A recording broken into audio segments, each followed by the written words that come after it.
할렐루야. 하나님 앞에 먼저 감사와 영광을 올립니다. 제가 감히 이 카메라 앞에 서서 이렇게 잠시 간증을 할 수 있다는 거, 이것도 이 간증을 통해서 듣는 분들의 마음이 열리고 마음이 열림으로 말미암아 하나님 앞에 나가기를 주저하는 분들이나 하나님을 만나고 싶은데 만나지 못하는 분들, 이 잠깐 동안의 간증을 통해서 하나님을 꼭 만나시기를 예수님 이름으로 부탁드립니다. 저는 한국에서 묻는 가정의 자녀로 어릴 때부터 어머니 등에 업혀서 교회를 나갔고, 또 성장하면서 여러 가지 생활 가운데에서 저희 어머니는 교회를 정말 열심히 섬겼고, 그 어머니의 기도를 통해서 아버님이 병이 드셔서, 저희 아버님이 원래 법대를 나오신 분이에요. 그래서 판사나 검사나 변호사를 하시려고 고시 공부도 하시고 그러셨던 분이었는데, 거기까지 또 하나님의 뜻이 계셨는지 거기까지는 못 가시고, 그러면서도 저희 아버님이 지금도 잊어버리지 않는 것은 소천하셨지만은 그 마을에 사실 때, 경기도 하남시라는 마을에 사실 때 그 동네에서 이름도 모르게 자기 땅인지 아닌지도 모르고 남의 땅에 사는가, 이런 그런 부동 그런 관계, 또 여러 가지 집을 뺏기고 억울한 이런 일들을 법대를 나오셨기 때문에 그 동네에서 그런 일들을 굉장히 열심히 하시고 그분들을 많이 도와주신 것을 저는 지금도 기억을 잘하고 있습니다. 그런데 그런 가운데서도 정말 저희 어머님은 열심히 기도를 하시고, 저희 아버님을 위해서 기도하시고, 또 저희 형제들을 위해서, 저희 저희 동생들을 위해서 열심히 기도하면서 그렇게 풍부하고 그렇게 풍성한 가정은 아니었지만 항상 사랑이 넘치고 그렇게 하나님을 먼저 사랑하면서 살아온 그런 가정이었습니다. 그래서 어느 날 아버님께서는 남녀 후레개교 등 불교 등 법대를 나오셨으니까 자기 자신은 굉장히 머리가 똑똑하고 대단하고 교만함에 그냥 어떤 일을 하시든지 간에 자부심이 강했고, 그러면서 하나님을 굉장히 우습게 생각하고 하나님을 믿는 것에 대한 것조차도 굉장히 핍박을 하여서 어머니하고 저하고 교회를 나갈 때도 성경책을 항아리 속에다 넣어놓고 예배드리러 갔다 와서 다시 항아리 속에 넣어놓고, 어릴 때 따라다니면서 어머니를 따라다니면서 그렇게 신앙생활을 시작을 했었어요. 그랬는데 성장을 해서 커가는 과정에서 저희들이 사회적으로도 또 여러 가지 일들을 하게 되고 직장생활도 하게 되고, 그러면서 교회를 나갔다 안 나갔다 하는 어떤 그런 세상적인 곳에도 빠져보고, 또 세상적으로도 살아보니까 좋은 점도 있어서 또 거기에 현혹이 되어서 거기서 또 생활을 할 때도 참 많았습니다. 그런데 하나님을 떠나고 하나님을 외면하고 하나님을 불신하게 되니까 하는 일마다, 원하는 일마다 한 번도 제대로 되어본 적이 없었어요. 그렇게 해서 다시 제가 어느 날 친정집을 와서 친정 어머니하고 아버님하고 나가시는 교회 식구들하고 하늘산 기도원을 올라가게 되었어요. 저희 동생들도 같이. 근데 집회를 하는데 왜 저 사람들이 저렇게 소리를 지르며 울며 저렇게 너무 이상하게 막 신들린 사람들은 그렇게 해서 신앙에 대한 어떤 믿음 생활은 했지만은 너무 이상하다. 그래서 동생하고 저하고 한산 기도원에서 빠져나오려고 했는데 바깥에 계시는 분들이 저희들을 다시 그 집회 장소로 집어넣어서 들어가서 그날 그 자리에서 6시간 이천석 목사님의 안수 기도를 받고 방언이 터지면서 그 방언이 터지면서 방언으로 찬양 은사를 받으면서 6시간 동안에 강당에서 집회가 끝났는데 절제가 안 되어서 그 밑에 강당을 내려가서 강대상 앞에서 제가 제 기억에는 6시간 동안에 들고 뛰면서 성령의 불을 받다 보니까 감당을 할 수가 없으니까 너무너무 하나님 은혜가 감사하고, 그냥 찬양을 불러도 끝이 나지를 않고 아, 이런 것도 있었구나 하면서 거기서 내가 과연 방언을 받았구나. 내가 하나님하고 영적으로 지금 기도를 하고 찬양을 하고 대화를 하는구나 하는 걸 거기서 체험을 하게 되었습니다. 저희 어머니 아버지가 이것들이 또 어디로 또 피했나 하고 찾는 중에 밑에 강단을 나를 찾아서 내려와 보니까 내가 강대상 앞에서 무릎에 피가 터지고 뭐 너무너무 혼자서 찬양을 부르면서 그 하나님 은혜에 사로잡혀서 성령에 사로잡혀서 그 찬양을 부르고 기도를 하고 찬양을 부르고 기도를 하고 그렇게 한 6시간을 제가 한 걸로 기억이 나요. 그때 하늘산 기도원에서 부흥 집회가 끝나고 하산을 해서 내려오는데 그 산에서 버스를 타고 내려오는 데까지 계속해서 이 방언이 절제가 안 돼가지고 버스를 탔는데도 제일 뒷자리에 앉아서 마스크를 쓰고 방언을 했었어요. 정말이에요, 이거는. 집에 왔는데 집에 와서도 그 방언이 신기해서 다락에 올라가가지고 나 혼자 이불을 뒤집어 쓰고 방언을 막 해요. 방언을 하면요, 항상 방언을 하면 방언으로 끝나는 게 아니고 방언을 하면 너는 베드로가 같은 사람을 낳는 어부가 되라는 어떤 그런 통역의 어떤 그런 게 내 심령 속에 오면서 계속해서 그 찬양으로 하나님께서 계속해서 찬양으로 그 방언을 시키시더라고요. 그래서 제가 원래 이 찬송 부르는 걸 좋아했는데 제가 찬양 은사를 좀 받았구나 하는 건 확실히 했었어요.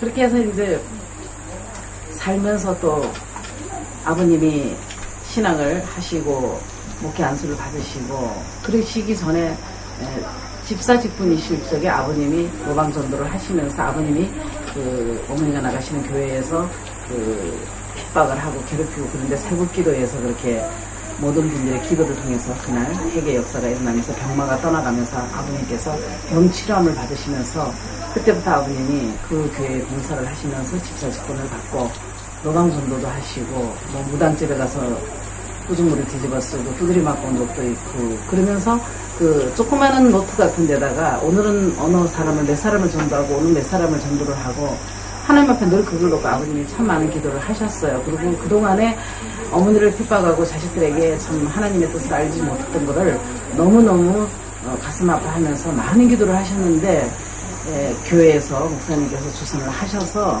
아버님이 이제 그때부터 신학을 하셨어요. 나이가 많으신데 굉장히 노후에 이제 신학을 하시게 된 거죠. 신학을 하시면서 신학을 졸업을 하시고 막바로 개척을 하셨는데 그렇게 하시기 이전에 집사 직분을 받으셨을 때 3군데 교회를 개척을 하셨어요. 지금도 하남시와 천호동 길동 쪽에 가면은 그 교회가 있습니다.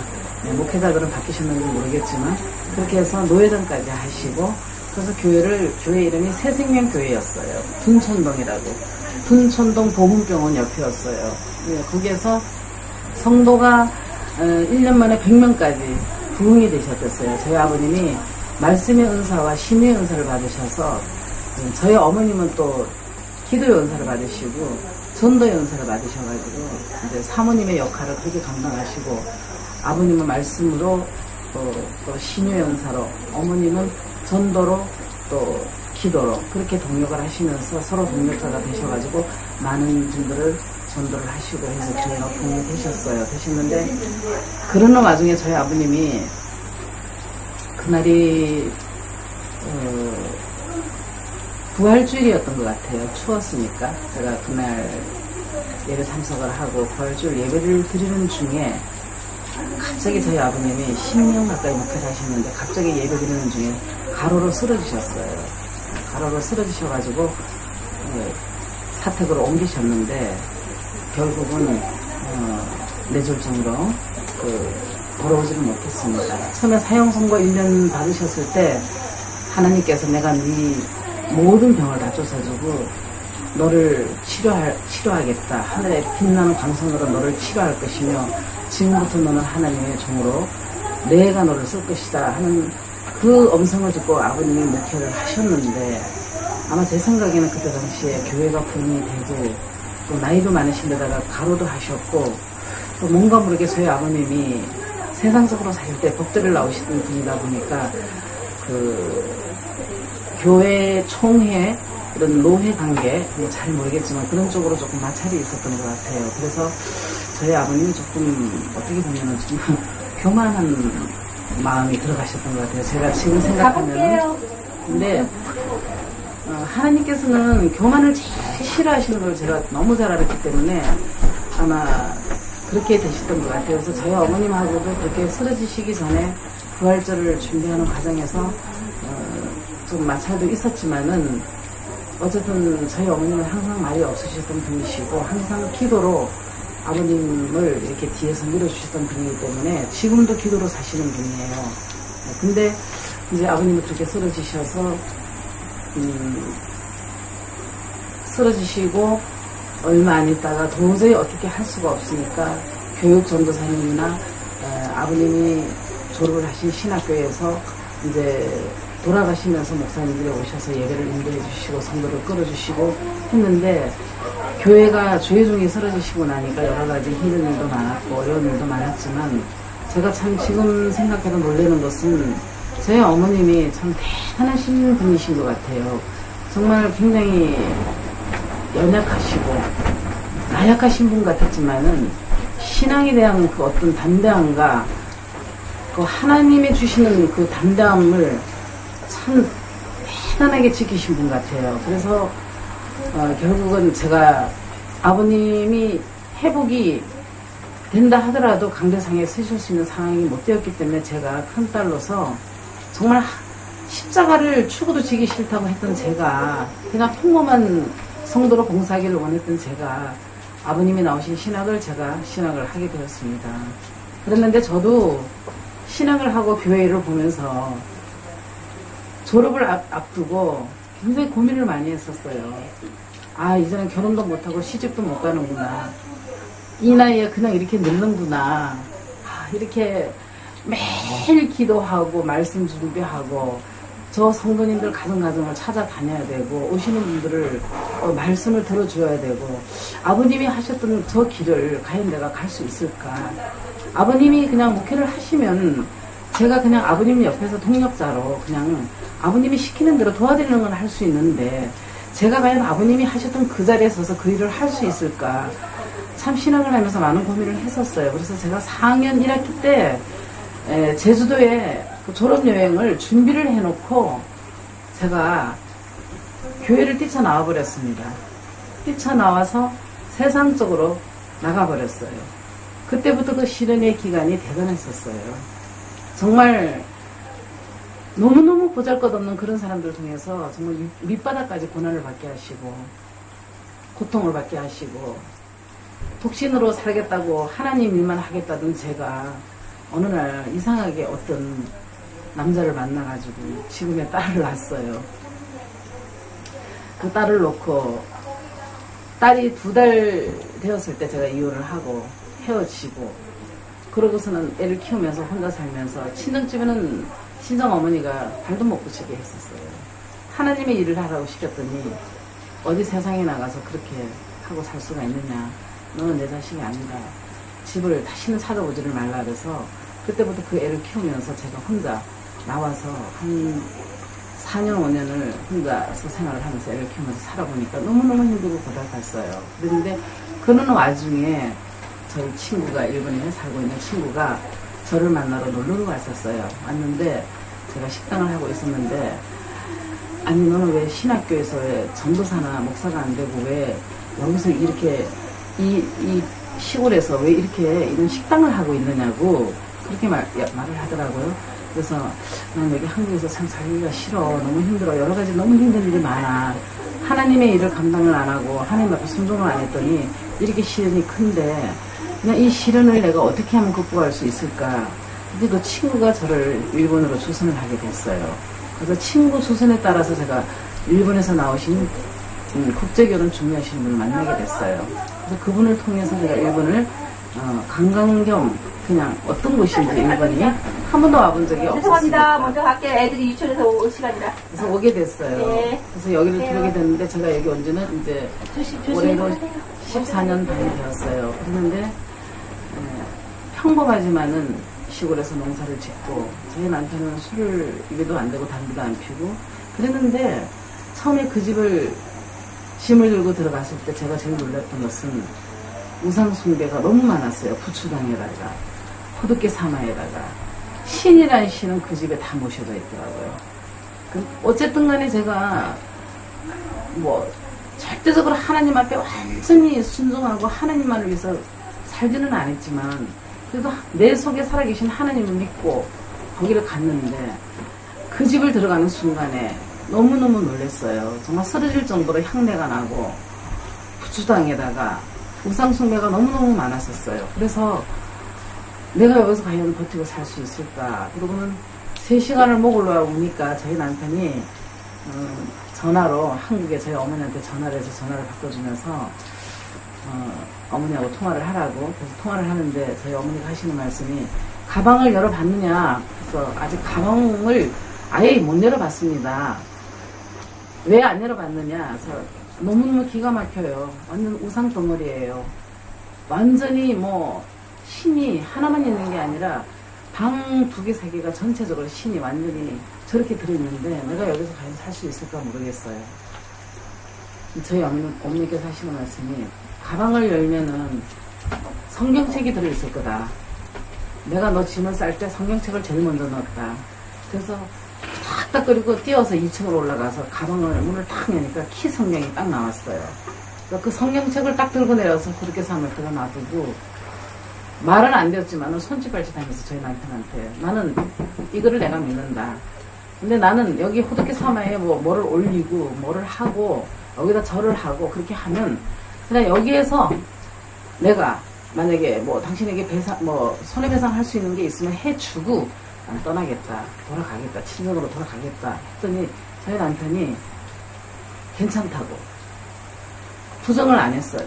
그때 그게 너무 감사했고 그래서 그 성경책을 들고 그 집에서 생활이 이제 시작되었는데 남편이 밤에 일을 가다 새벽에 왔었어요. 아침에 왔었어요. 그러면 너무 무서웠어요. 밤에 자면은 저 주위에 목탁 밝은 천을 두른 중들이 나이 드신 중부터 이렇게 어린 중까지 쫙 둘러앉아서 제가 이렇게 누워있는데 이게 보여줘요. 쭉 둘러앉아서 목탁을 치면서 너가 있을 곳이 여기 아니라고 나가라고. 그래서 불을 켜놓고 잠을 자고 성경책을 머리마다 위에다 놔두고 자고. 그리고 일본은 고양이를 많이 키우는 곳이잖아요. 근데 저는 고양이를 굉장히 싫어했어요. 고양이가 일본에는 사람들하고 같이 생활을 했더라고요. 그러니까 저희 남편이 그 결혼을 하기 전에 그 고양이하고 같이 잠을 자고 그랬었었나 봐요. 그러니까 그 고양이가 문을 깔쳐 뜯는 거예요.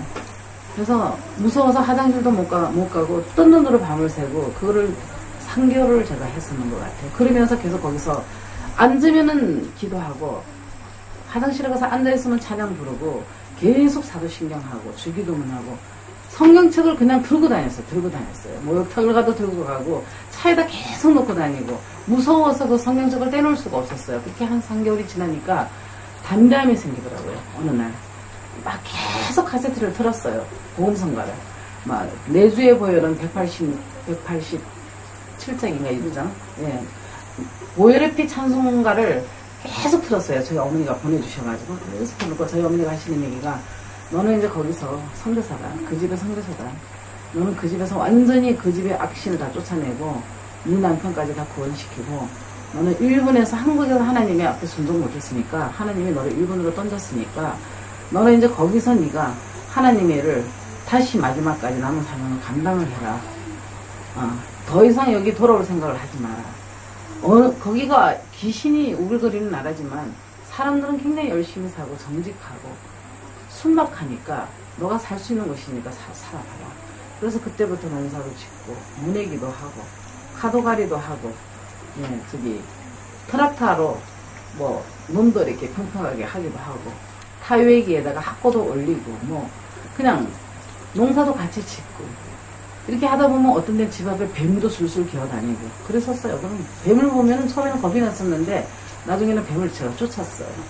그리고는 한날 집에서 2층에서 너무 피곤해가지고 눈에 일을 끝내고 자는데 새벽에 주일이었어요. 그 다음날 아침에 교회를 가야 되는데 밤새도록 제가 이렇게 무거운 몽댕이를 하나를 들고 고양이인데 고양이가 몸통은 없어요. 머리만 셋이 붙어가지고 수백 마리가 창고에서 여기 붙었다 저기 붙었다 나한테 달라드는 거예요. 그거를 제가 그 몽댕이를 들고 밤새도록 그걸 두드려 패가지고 쫓아내고 때려 죽이고 아마 밤새도록 그랬던 것 같아요. 아침에 눈을 떴는데 제가 온몸이 물이 줄줄 흐르고 뭐 탈진을 해서 견딜 수 없을 정도로 힘이 들었댔어요. 제가 목사님한테도 저희 목사님한테도 그런 얘기를 들은 적이 있어요. 그래서 그날 제가 교회를 올라오지를 못했었어요. 너무너무 지쳐가지고. 그랬는데 그전에는 몰랐는데 제가 막 무섭고 그런 이상한 것들을 본다는 자체가 싫었기 때문에 가까이 가지를 안 했었는데 어느 날 제가 막 찬양을 부르면서 기도를 하면서 저희 딸을 데리고 그 집을 한 바퀴를 구석구석을 다 뒤져봤어요. 아주 제가 잠을 자는 방만 빼놓고 그 밑에가 전부 다 우상 덩어리였어요. 아주 귀신이 제일 좋아하는 거. 전신에 죽은 사람들 물건. 뭐 너무 많았었어요. 그래가지고 그곳에서 14년을 제가 살았어요. 14년. 그러니까 영적으로 싸움을 하면서 살면서 하는 일마다 안 되고 뭔가 해보려고 해도 그게 자꾸 잘못되고 그러는 와중에 제가 한 4년 전에 박명 목사님을 만나게 되고 아자 선배를 만나게 되고 어떤 기도회를 통해서 제가 거기서 다시 회개 역사가 일어나고 하나님을 다시 만나게 되고 거기서 다시 순종을 하게 되고 봉사를 하게 되고 그렇게 됐었는데 또 인간의 마음이 더 앞서다 보니까 제가 또 목사님에게 끝까지 순종도 못했고 그랬지만 은혜자와 그리스도 선교교회가 여기 세워졌다는 것 박명 목사님이 이곳을 지키고 계신다는 자체가 저는 너무나 감사하고 이 목사님이 이 교회를 세우시고 여기서 지키고 계심으로 인해서 아직도 저희들이 영적으로 침체되고 힘들고 어렵고 고난스러운 일들이지만 그런 일들을 이 교회와 목사님 기도를 통해서 막아주시고 계시는 것 같아요. 좀 그걸 체험을 많이 했습니다. 그래서 앞으로 하나님 앞에 목적을 놓고 기도를 하겠습니다. 하되 어떤 하나님께서 응답을 주실지는 모르겠지만 하나님이 하시는 대로 원하시는 대로 따라갈 수 있는 그런 신앙의 길을 가고 싶습니다. 또 아깨비 목사님 또 이영장 목사님 오늘 오셔서 이런 또 기회를 주신 게 너무 감사하고 전 참 목사님이 그 얘기를 하셨어요. 항상 저는 꼭 축복된 자리에 그런 복된 자리에 찬스를 많이 받는 것 같아요. 근데 그것도 틀린 말은 아니신 것 같아요. 그래서 너무 그게 감사하고 토요일만 되면은 지금도 변함없이 전화가 오십니다. 저희 어머님이 지금 다리를 다치셔서 3번이나 수술을 하셔가지고 지금 치료를 하시는데 회복 중에 있으신데 목사님 마음 아프게 하시면 안 된다. 교회 나가라. 교회 갈 준비했니? 그런데도 아침에 일어나면 교회 갈 준비를 분명히 하고 있으면서도 제 몸과 마음이 따로 놀 때가 많았었어요. 그거를 이 시간 말씀 통해서 회개합니다. 그리고 앞으로도 어떻게 주어질지는 모르겠지만 하나님께서 인도하시는 대로 순종하고 하나님이 원하시는 길을 가기를 원합니다. 많이 기대해 주시기 바랍니다.